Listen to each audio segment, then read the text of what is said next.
En México puede ser el hombre más rico del mundo o el más buscado. Y esto tiene todo que ver con la enorme cantidad de oportunidades que tenemos a la mano. Sobre esto nos platica Adrián Gutiérrez en este video, donde además nos cuenta su historia como emprendedor y además nos comparte su definición de astucia empresarial.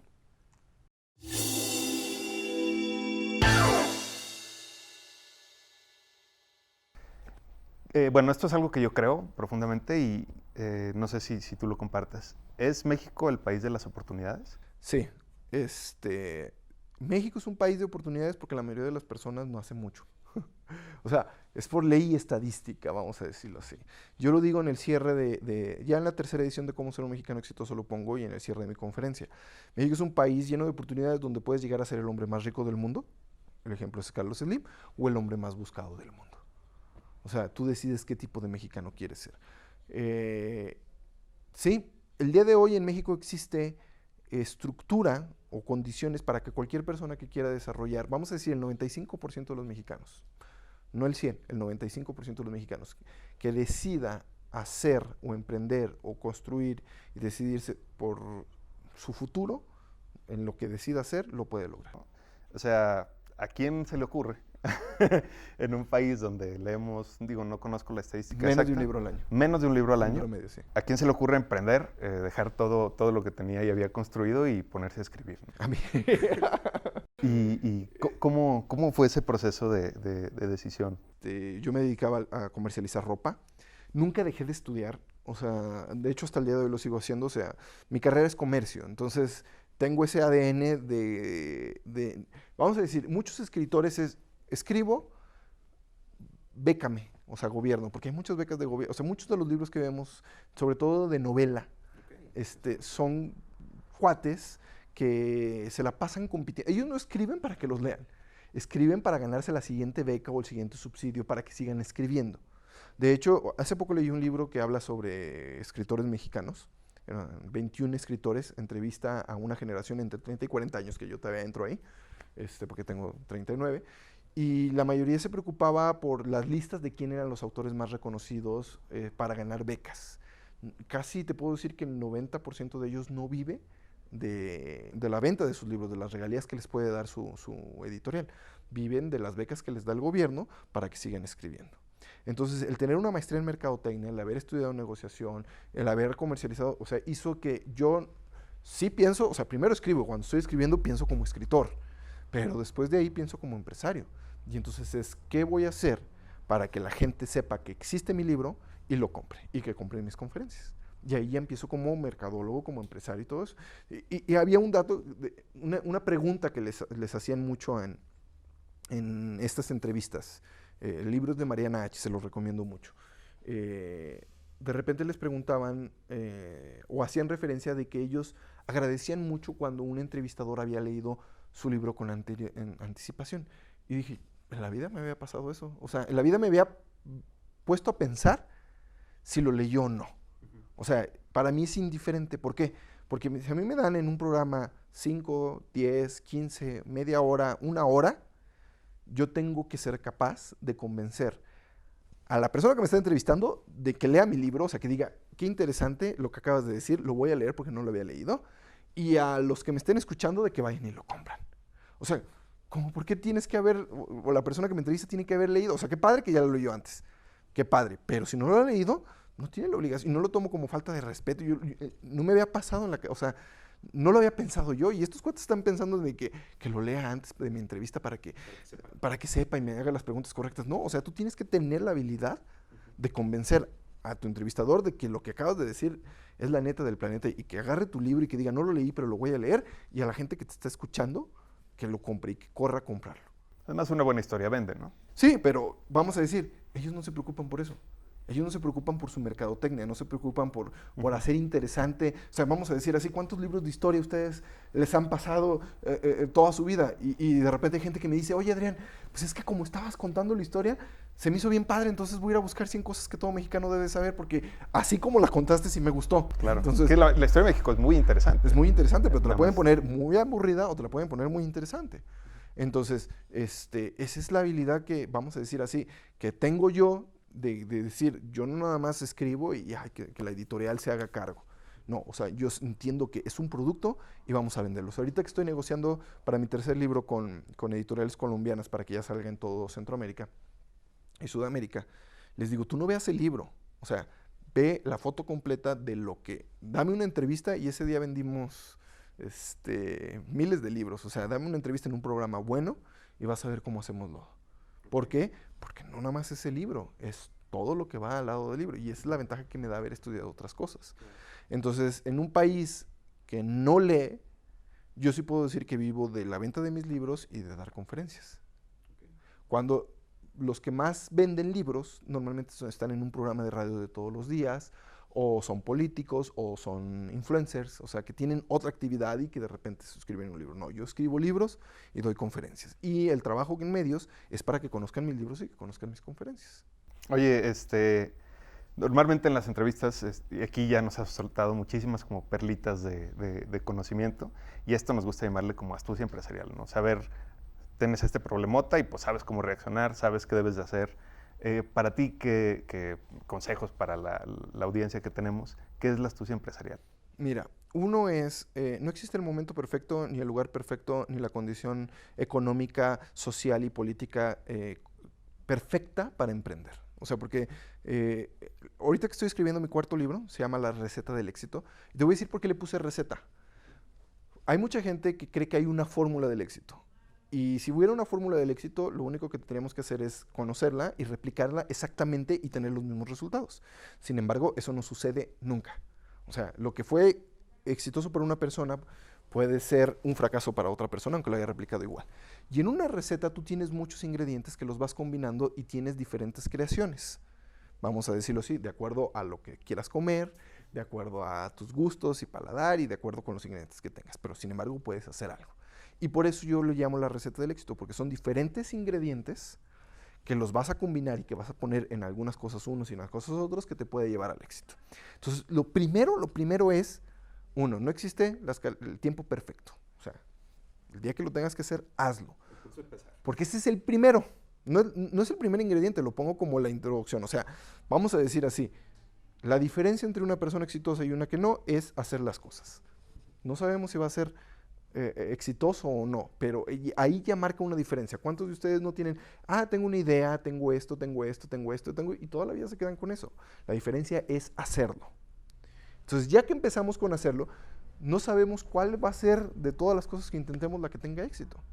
O sea, volvemos a lo mismo. A la gente piensa que las personas exitosas es gente que está iluminada y tiene un don especial de que cualquier cosa que se le ocurre tiene éxito. Y no es cierto.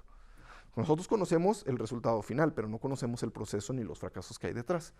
Entonces, lo primero es intentarlo. Número 2 es conocer tu producto.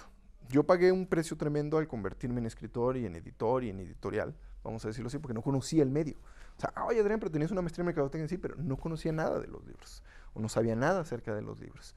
Entonces, lo que yo tuve que aprender durante 2 años fue cómo se distribuye un libro, cómo era la mercadotecnia del libro, cómo es. Entonces, es conocer tu producto a la perfección, conocer el mercado al que vas y conocer tu competencia y tu fuerza de ventas. Tu competencia no es para que alguien te diga, oye, ¿cuál es tu diferencia entre esto y esto? No. Bueno, más bien, no para que llegues tú diciendo, yo soy mejor por esto y esto y esto y esto, a diferencia de mi competencia. Tienes que conocer a tu competencia para saber, en caso de que alguien te pregunte, ¿por qué deben consumir tu producto a diferencia del otro? Que sepas dar la respuesta puntual. Pero si no te lo preguntan, no tienes por qué compararte con la competencia, porque ¿qué tal si la competencia es muy mala? Entonces tú nada más eres un poquito arriba de lo más malo.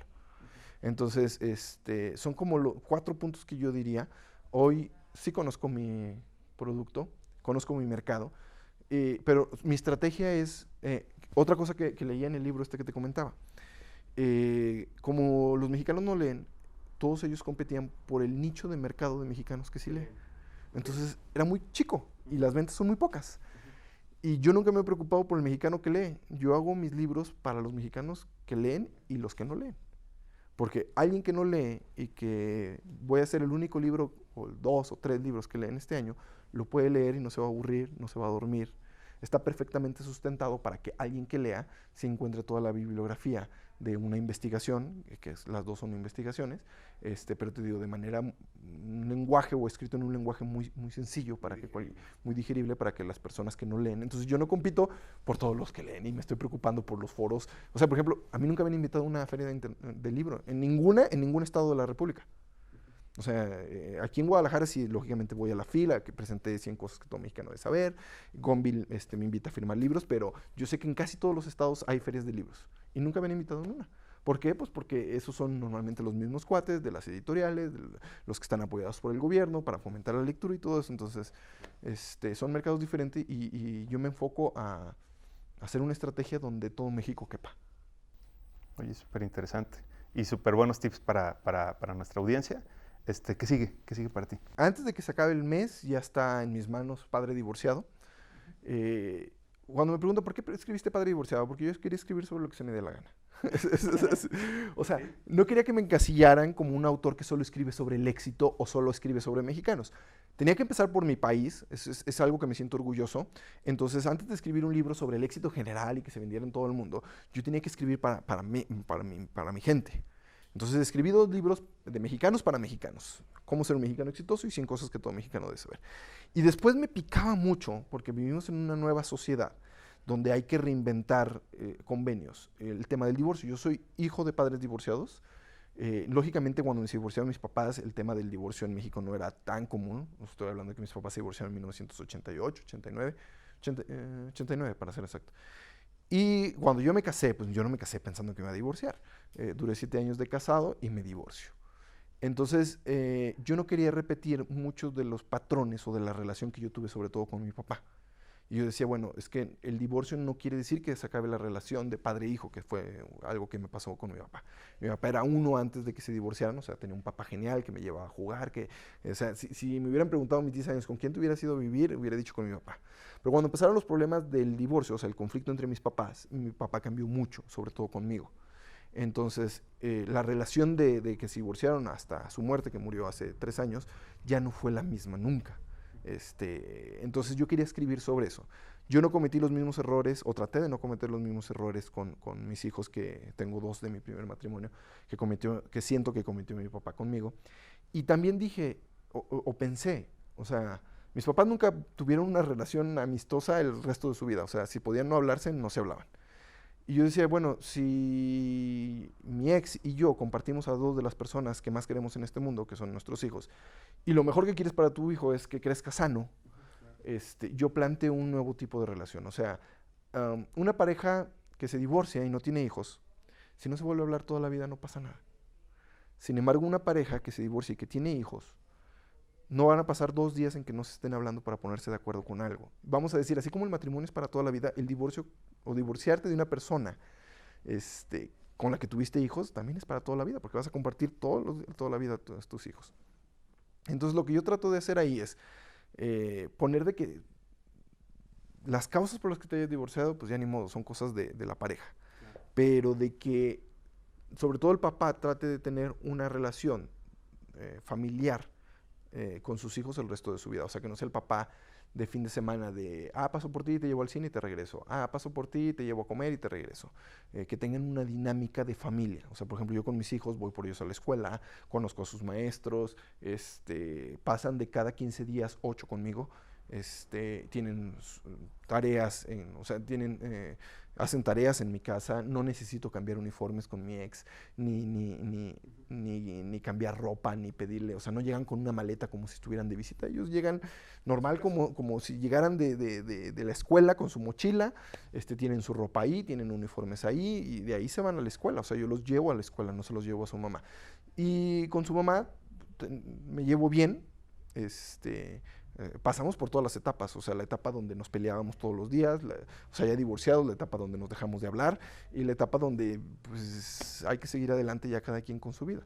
Entonces de eso hablo porque hay un nuevo tipo de relación que debe existir, que es entre las parejas divorciadas, entre los hijos y la expareja. Y súper importante plantearlo pues en la sociedad de hoy, ¿no? Sí. Entonces, ¿sigue esto? Que ya yo creo que para mediados de junio Yo creo que ya está en todas las tiendas. En Guadalajara es más rápido, yo creo que para 1 de junio ya está en todas las tiendas. Pero para el resto de la República, yo creo que todo junio y todo julio en lo que llega ya está. Y escribo mi cuarto libro, que se llama La receta La del receta éxito, del éxito. que ya trato de enfocarlos a que lo puedan leer en todos lados. De hecho, ahorita estoy cotizando la traducción de Padre Divorciado para sacar el ebook en todos lados. O sea, ese es pensar en negocio, o sea, en el siguiente paso. O sea, esos libros ya se pueden traducir. Entonces, no tengo una editorial que lo quiera traducir, lo hago yo. O sea, y lo saco en ebook. Entonces, es la manera de llegar a todos lados. Conferencias, pues tengo Cómo ser un mexicano exitoso, que es la que más me solicitan, pero también tengo 100 cosas que todo mexicano debe saber. Cómo ser un negociador exitoso, que es una materia que hice para ITESO. Tengo la de Padre Divorciado, Cómo ser un latinoamericano exitoso, que es, me la piden sobre todo en Estados Unidos, cuando no todo el público es mexicano, que hay salvadoreños, hondureños, guatemaltecos sobre todo. Entonces es una variación que se llama Cómo ser un latinoamericano exitoso. He dado talleres sobre comunicación, una conferencia sobre comunicación, y básicamente eso es lo que hago, conferencias en México ahorita y en Estados Unidos. Y espero yo, cuando menos a final de año, ya haber dado una, cuando menos en Colombia o en Perú, sobre Padre Divorciado, que es el que va a entrar ahí. El siguiente éxito, Sí, ¿no? sí. Oye, te agradezco mucho que te hayas dado la vuelta con nosotros. Muchísimas gracias. Vamos a poner aquí en la zona de comentarios los enlaces a todos los libros, enlaces a redes sociales, las portadas de los libros y bueno, a las conferencias también. Y bueno, te agradezco mucho que te hayas dado la vuelta con nosotros. Y pues gracias. nos vemos la próxima semana, querido público, en el siguiente capítulo de Empresarios con Astucia. Gracias, Adrián. Muchísimas gracias. Y bueno, gracias a ustedes.